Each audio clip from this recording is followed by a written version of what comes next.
So I just gotta talk about this right now while it's on my mind, and since April Fool's was yesterday, I posted about this before and I've talked about it before, but I've talked about oversensitivity and jokes and stuff like that, and I was just talking about it with my friend Saida, but here's my view on it.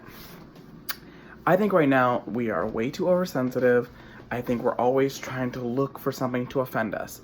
That being said, when it comes to comedians or people joking around or April Fool's yesterday, there's always going to be a joke where someone doesn't find something funny.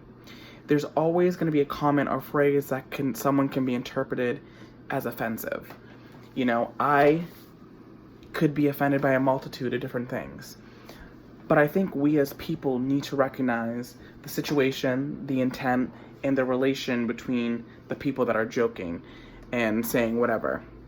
There are things that my friends can say to me, but if someone walked down the street and would say to me, that would be offensive, or would be homophobic, or would be racist. But if I'm in a setting where I'm joking with my friends and they say something, like, that's obviously interpreted as a joke, their intent was to joke, their intent was to make me laugh, and that is where I think people lack understanding and lack of just trying to understand someone's intent and the situation. I would not walk into a comedy show and get pissed off and walk out and say, oh, I was offended. Well, no, because I walked in there knowing that was the intent, was to make people laugh, whether it made you laugh or not, or you didn't find the joke funny.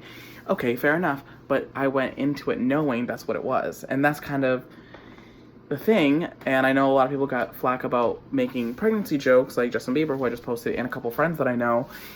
But knowing that it was April Fool's, it's one of those things where you just have to take it as it is. There's gonna be a lot of jokes that I'm sure were said that weren't that funny to everyone, but certain people did find that funny. So I don't know, I'm walking around and doing that and what effect that was gonna give for you guys, but my point is, I think we're just too oversensitive. I think we're perfect. If we all look through our phones and text messages and conversations, I'm sure we've said offensive things, offensive jokes, but if they were taken out of context, they appear to be something that they're not. So I think just be smarter as people, know someone's intent, don't jump the gun before you even know the situation, and that's it.